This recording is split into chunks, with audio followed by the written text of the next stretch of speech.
প্রিয় শিক্ষার্থীবৃন্দ, নমস্কার। সবাই কেমন আছো? আশা করি ভালোই আছো। আমিও ভালো আছি।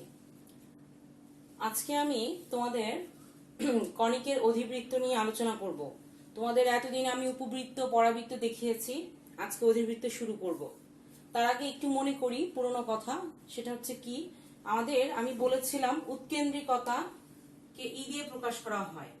ই এর ভ্যালু যদি 0 হয় তাহলে সেটা কি হয়ে যায় মনে পড়ছে? বৃত্ত হয়। ই এর ভ্যালু যদি 1 হয় সেটা হয় কি? পরাবৃত্ত। ই এর ভ্যালু যদি 0 থেকে বড়, 1 এর চেয়ে ছোট হয় তাহলে সেটা হয় উপবৃত্ত। আর ই এর থেকে 1 এর চেয়ে বড়, ই অর্থাৎ উৎকেন্দ্রিকতা 1 এর চেয়ে বড় হলে সেই কণিকটি হবে অধিবৃত্ত। সে কণিকটি কি হবে বলেছি? অধিবৃত্ত। আচ্ছা, এই অধিবৃত্তের তোমরা বৃত্তের সমীকরণ পড়েছো, উপবৃত্তের সমীকরণ দেখেছো, পরাবৃত্তের সমীকরণ দেখেছো। আজকে আমরা অধিবৃত্তের সমীকরণ দেখব। অধিবৃত্তের সমীকরণটা কেমন? x square by a square minus y square by b square equal to 1। আর একটা হচ্ছে y square by b square x square by a square equal to 1। দুইটা হয় অধিবৃত্তের সমীকরণ। আচ্ছা, ছবিটা কেমন হবে? এই অধিবৃত্তের বেলায় অধিবৃত্তটা হবে এরকম। অধিবৃত্তের কোনো শেষ নেই, অসীম আর কি। আর এই ছবিটার বেলায় হবে এরকম। ঠিক আছে? আচ্ছা, তাহলে এখন দেখে নেই কোথায় শীর্ষ হয়। তোমরা দেখেই বুঝতে পারছো এটা কি হবে? শীর্ষ নাকি? আর এটা হবে কি? অক্ষের কেন্দ্র। এটা হবে কেন্দ্র। কেন্দ্র দুইটার বেলা একই। এটা হচ্ছে শীর্ষ, তাই না? এটার বেলা এটা শীর্ষ। আচ্ছা, উপকেন্দ্র এখানে হবে ভিতরে, এখানে এটার ভিতরে উপকেন্দ্র দুইটা হবে। শীর্ষ দুইটা, উপকেন্দ্র দুইটা। ওইরকম এটার বেলা উপকেন্দ্র দুইটা, শীর্ষ দুইটা। আচ্ছা, উপকেন্দ্রিক লম্ব এটার বেলায় এই ভিতরে হবে, আর এইটার বেলায় হবে কি? এরকম। ঠিক আছে? আচ্ছা, আর হচ্ছে আমাদের দরকার বেশি নিয়ামক বা দিকাক্ষ বা ডিরেক্ট্রিক্স। নিয়ামকটা হচ্ছে এই দিকে হবে। ঠিক আছে? আপাতত ছবি দেখলাম, ছবিটা দেখে আন্দাজ করতে পারছি যে আমাদের ছবিটা কেমন হবে। ঠিক আছে? আচ্ছা, আমি ভালো মতন আঁকতে পারছি না, কারণ বোর্ডে তো তেমন সুন্দর করে আঁকা যায় না। তোমরা জানো খাতায় সুন্দর করে আঁকা যায়, তারপরে তোমরা বই অবশ্যই পড়বে। শুধু কিন্তু অঙ্ক করলে চলবে না, অধিবৃত্তের যে আরো কিছু কথা আছে একবার হলেও পড়বে। ঠিক আছে? যে অনুশীলনী বাদে যে পার্টটুকু থাকে বইয়ের, হ্যাঁ, একবার হলেও তোমরা সেটা পড়বে। কেন পড়বে? তার কারণ হচ্ছে ওখানে অনেক কিছু আছে। যদিও অনেক কিছু তোমাদের ম্যাথে লাগছে না, আবার অনেক কিছু জানার আছে। ঠিক আছে? সবকিছু যে ম্যাথে লাগবে এমন তো কোনো কথা নেই, তাই না? যেমন ধরো এই সমীকরণটা কি করে আসলো সেটাও দেওয়া আছে, এই সমীকরণের কিছু বৈশিষ্ট্য আছে। হ্যাঁ, ঠিক আছে? না লাগলেও একবার হলেও তোমরা পড়বে। আচ্ছা, তো চলো একটা ম্যাথ করি। আচ্ছা, তোমাদের বইয়েরই ম্যাথ আমি করব একদম, যেহেতু প্রথমে শুরু করেছি। এই চ্যাপ্টারটার নাম কি হবে? 6 এর সি নাকি? আচ্ছা, y square by 25, y square by 25 minus x square by 16 equal to 1 বলেছে। এখন তোমরা দেখেই বুঝতে পারছো যে সমীকরণ সেকেন্ডটা হবে, তাই না? অর্থাৎ যে ছবিটা কি, অধিবৃত্তের সমীকরণটা y অক্ষ বরাবর ছিল। আচ্ছা, সবার ফার্স্টে এটার প্রশ্ন করা হয়েছে, এটার শীর্ষ বের করতে বলা হয়েছে। তাহলে আমি এটাকে একটু গুছিয়ে নিই যেন আমার সুবিধা হয় ম্যাথ করতে। তাহলে এখানে a দাঁড়াচ্ছে 4 আর b দাঁড়াচ্ছে 5। y এর নিচে কিন্তু b, তাই না? আচ্ছা, b হচ্ছে 5, a হচ্ছে 4। ফার্স্টে আসতেছে আমার শীর্ষ। শীর্ষ হবে কি? 0 plus minus b, that means কি দাঁড়াচ্ছে? Plus minus 5। 0 প্লাস মাইনাস 5 শীর্ষ দাঁড়াচ্ছে। এরপরে বের করতে বলেছে উপকেন্দ্র। তো উপকেন্দ্র স্থানাঙ্কে আমরা জানি 0, প্লাস মাইনাস বিই হবে, অর্থাৎ আমাকে উৎকেন্দ্রিকতাটা আগে বের করে নিতে হবে। যদিও প্রথম ম্যাথটা একদম বইয়ের ফার্স্ট ম্যাথ, এটাতে উৎকেন্দ্রিকতা বের করতে বলে নাই, কিন্তু যেহেতু উপকেন্দ্র বের করতে বলেছে তাই আমাকে উৎকেন্দ্রিকতা আগে বের করে নিতে হবে। আচ্ছা, উৎকেন্দ্রিকতা আমরা সবাই জানি এটাকে ই দিয়ে প্রকাশ করা হয়। এখানে কত হবে, a স্কয়ার মানে 16 আর b স্কয়ার মানে 25 নাকি, তাহলে আসতেছে √41। 41 এর কোনো বর্গমূল নেই আমরা জানি, 41 ডিভাইডেড বাই 5 উৎকেন্দ্রিকতা আসতেছে। আচ্ছা, এখন তাহলে আমি উপকেন্দ্র বের করে ফেলতে পারবো। মুছে ফেলি একটু, তোমরা আশা করি সবাই লিখতে পেরেছো।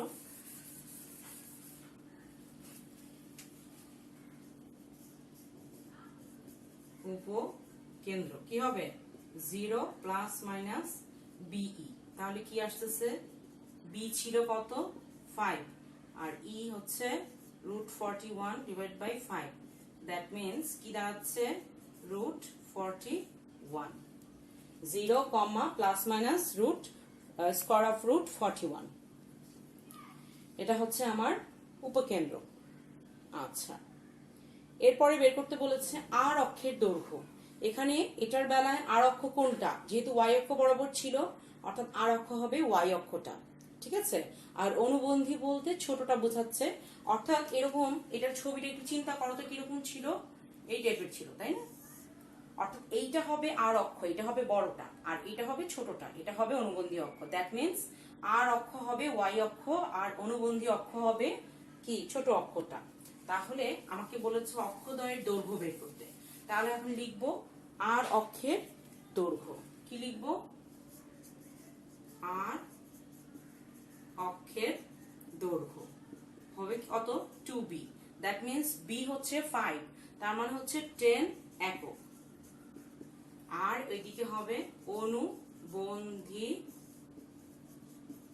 অক্ষের দৈর্ঘ্য 2a, দ্যাট মিন্স এ হচ্ছে 4 অর্থাৎ 8 একক।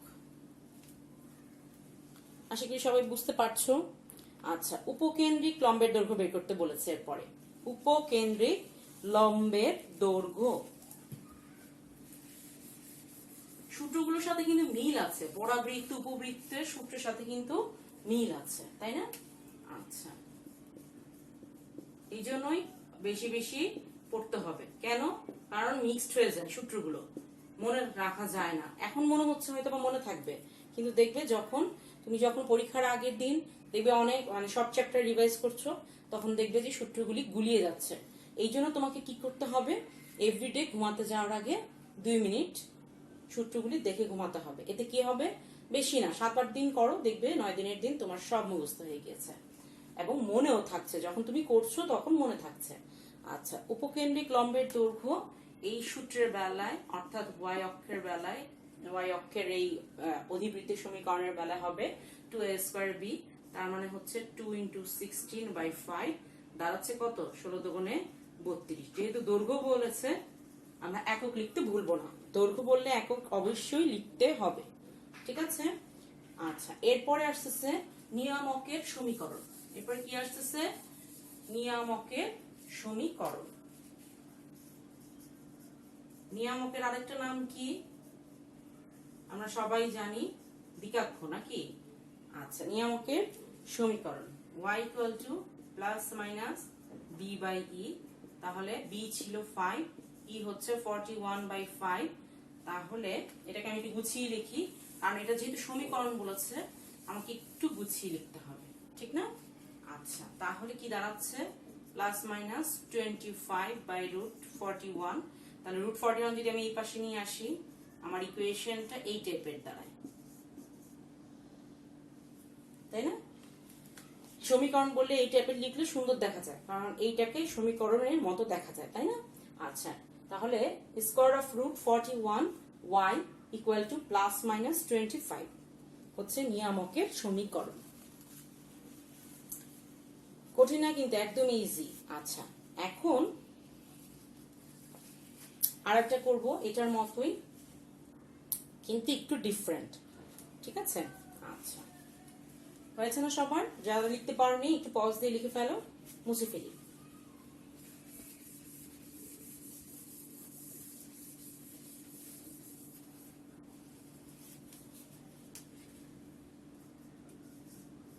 (9x square minus 16y square) তোমাদের বইয়েরই math, minus 18x minus 64y minus 199 0। প্রশ্ন করেছে এই সমীকরণটা আর মানে কনিক, এটা তো কনিক, যেহেতু কনিক চ্যাপ্টার পড়ছি, কনিকের প্রকৃতি নির্দেশ করতে বলেছে এবং তার সাথে বলেছে এর কেন্দ্র বের করতে বলেছে, উপকেন্দ্র বের করতে বলেছে, শীর্ষ বের করতে বলেছে। ঠিক আছে?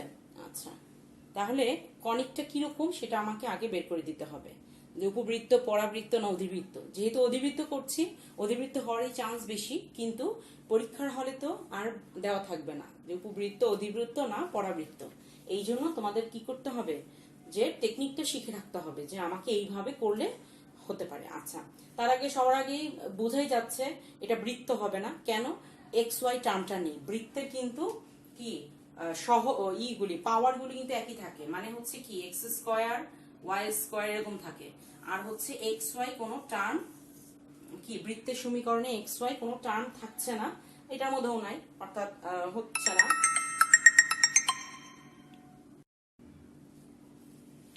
বৃত্ত হচ্ছে না। তো উপবৃত্তর বেলা কি হচ্ছে, পজিটিভ আসছে, হচ্ছে না, এখানে দেখা যাচ্ছে সব নেগেটিভ। আর একটা ব্যাপার হচ্ছে কি, পরাবৃত্তের বেলা কি হচ্ছে, Y square equal to 4ax। তো ওই টাইপের হওয়ার চান্স নেই, কারণ 4ax, এক্স এর কোনো পাওয়ার নেই, বাট এই সূত্রে পাওয়ার আছে।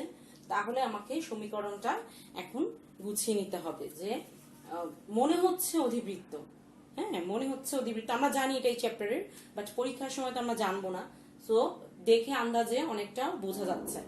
আচ্ছা ঠিক আছে, তাহলে করি, তাহলে টেকনিকটা আমরা শিখে রাখি। ফার্স্টে 9 কমন নিচ্ছি।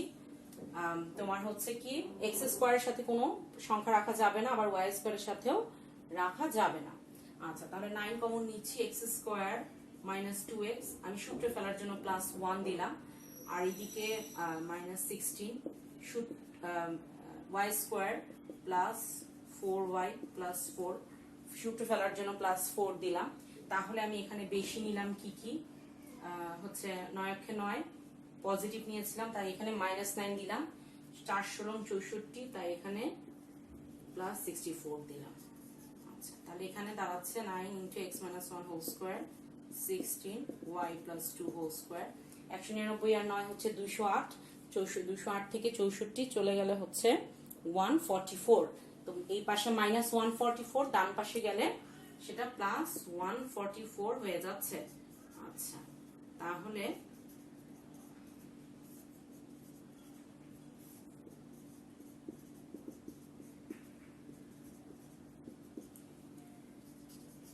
এখন তাহলে আমি একটু সুন্দর করে সাজাচ্ছি।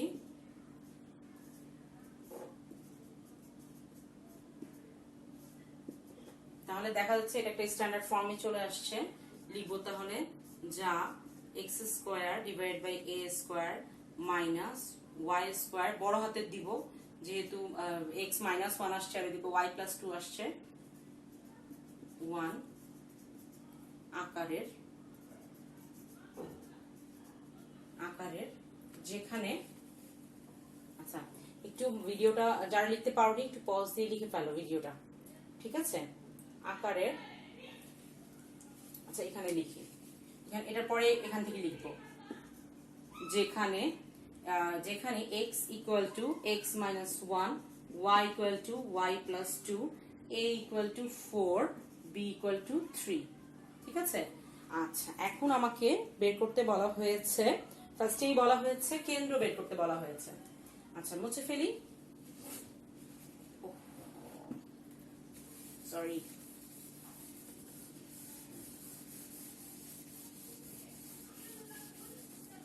আচ্ছা, ফার্স্টে কি বের করতে বলা হয়েছে, শীর্ষ নাকি কেন্দ্র বললাম, সরি কেন্দ্র আগে করি, শীর্ষ পরে করি। শীর্ষ বলেছে, কেন্দ্র করি। কেন্দ্র আমরা কি জানি, 0 0। তাহলে এখানে কি আসবে, x equal to 0, y equal to 0। তো x হচ্ছে কি x minus 1 equal to 0, y হচ্ছে y প্লাস 2 ইকুয়াল টু 0। তাহলে x ইকুয়াল টু 1 আসছে, y ইকুয়াল টু মাইনাস 2 আসছে। তাহলে আমার কেন্দ্র আসতেছে 1 মাইনাস 2। এরপরে হচ্ছে শীর্ষ। শীর্ষ কি আমার, যেহেতু এখানে X square by A square, that means আমার শীর্ষ হবে প্লাস মাইনাস এ কমা 0। তাহলে X equal to plus minus A, Y equal to 0। তাহলে এখানে এক্স ছিল কি এক্স মাইনাস 1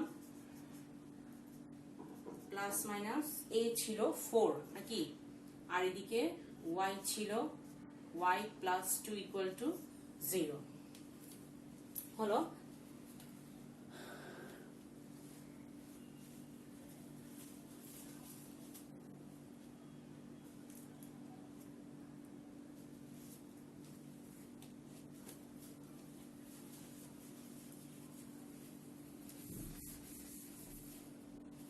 তাহলে একবার প্লাস নিয়ে একবার মাইনাস নিয়ে, তাহলে এক্স আসতেছে কি, একবার যদি আমি প্লাস 4 নেই, এদিকে মাইনাস 1, ওইদিকে গিয়ে হয়ে যাচ্ছে 5, আর একবার যদি মাইনাস 4 নেই তাহলে হয়ে যাচ্ছে মাইনাস 3।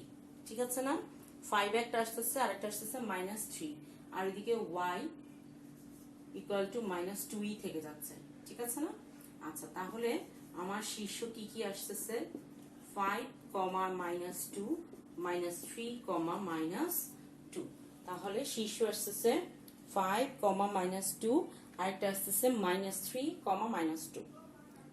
একদম ইজি কিন্তু। আর হচ্ছে পরে বের করতে বলা হয়েছে উপকেন্দ্র। উপকেন্দ্রের আরেকটা নাম হচ্ছে কি বলতো, নাভি কেন্দ্র, বা হ্যাঁ নাভি লম্ব বলা যায়। উপকেন্দ্রিক লম্বটাকে নাভি লম্ব বলা হচ্ছে। আচ্ছা, মনে থাকে যেন, সেটা ভুলে যেও না। আচ্ছা, তাহলে এখন আমাকে উপকেন্দ্র বের করতে বলা হয়েছে। তাহলে করি, মুছে ফেলি এইটুকু।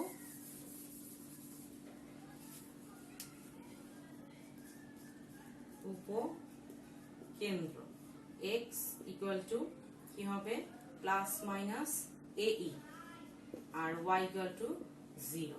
তাহলে এটার বেলায় কি আমরা ই বের করেছিলাম, করিনি, তাহলে আমাকে ই আগে বের করে নিতে হবে।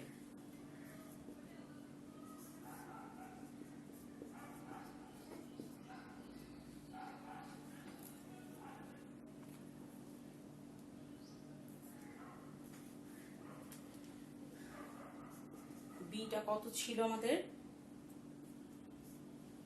বি ছিল 3 অর্থাৎ 9, এখানে 16, তাহলে ক্যালকুলেশন করে আসতেছে 25 অর্থাৎ 5/4। ই আসতেছে 5/4। তাহলে আমরা এখানে কি লিখতে পারবো, এখানে x হচ্ছে কি ছিল, x সমান কি ছিল আমাদের, x minus 1, x minus 1 equal to plus minus কি হবে এ ই, এ হচ্ছে কত ছিল বলতো, 4 ইন্টু 5/4, আর এদিকে হচ্ছে y ইকুয়াল টু 0। তো y এর ভ্যালুটা কি ছিল, y প্লাস 2। ঠিক আছে না। আচ্ছা, এখন তাহলে এখান থেকে কি আসতেছে, x minus 1 equal to plus minus 5, y equal two আসতেছে মাইনাস 2। তাহলে x কি আসতেছে, যেহেতু যখন আমি প্লাস 5 নেব এই পাশে গিয়ে কি হয়ে যাবে 6, আর যখন আমি মাইনাস 5 প্লাস 1 মাইনাস 4। ঠিক আছে না, 6 আর হচ্ছে মাইনাস 4। তাহলে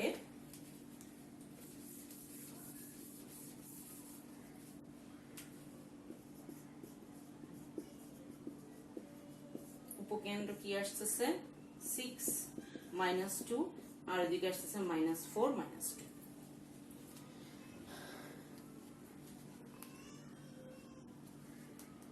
আশা করি সবাই বুঝতে পেরেছো। প্রতিদিন ম্যাথ প্র্যাকটিস করবে, ভুলবে না। আচ্ছা, তাহলে এই চ্যাপ্টারের ফার্স্ট এর কিছু ম্যাথ তোমরা প্র্যাকটিস করে আমাকে একটু দেখিও। আচ্ছা, তো সবাই ভালো থাকো, অসংখ্য ধন্যবাদ তোমাদেরকে।